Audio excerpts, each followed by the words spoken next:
केली ओंजळ भर, पण त्या पंखांना दिशा देणं हेही असतं कुणाचं अमूल्यवर. आकाश तर साऱ्यांचंच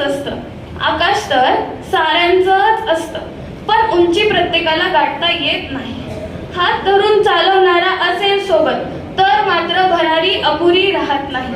जन्म देणारा देतो अस्तित्व, जगण्याचा देतो तो आधार, पण आकाशामध्ये उंच भरारी घ्यायला शिकवणारा घडवतो आयुष्याचा विस्तार.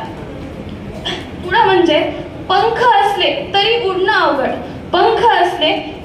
अवघड, जोवर विश्वासाची साथ नसते आणि भरारी ही अपुरीच वाटते, जोपर्यंत कोणाची माया सोबत नसते. थँक्यू. पप्पा, एक मिनिट. तुम्ही मला नेहमी जेव्हा केव्हा तुम्ही मला समजावलेलं आहे. आपल्या कार्यक्रमामध्ये माजी मंत्री श्री संजयजी बनसोडे साहेब यांचं आगमन झालेलं आहे. सर्वांनी टाळ्या वाजवून त्यांचं स्वागत करावं. महाराष्ट्र राज्याचे माजी मंत्री आणि जळकोट उदगीर विधानसभा मतदारसंघाचे लोकप्रिय आमदार आदरणीय संजयभाऊ बनसोडे साहेब उपस्थित आहेत. गौरव समितीच्या वतीनं आपलं हार्दिक स्वागत.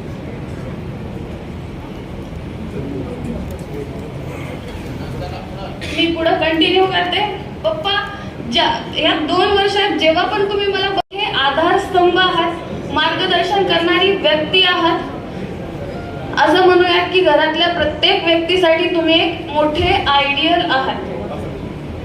शिक्षक चळवळीतील पप्पाच्या कामाबद्दल मला इथं बसलेल्या सर्व शिक्षक वृंदांना वेगळं सांगण्याची गरज नाहीये, कारण ते अतिशय अनमोल आहे.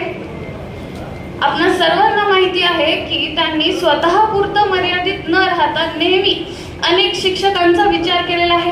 अनेक शिक्षकांच्या आयुष्यामध्ये त्यांनी सकारात्मक बदल घडवलेला आहे.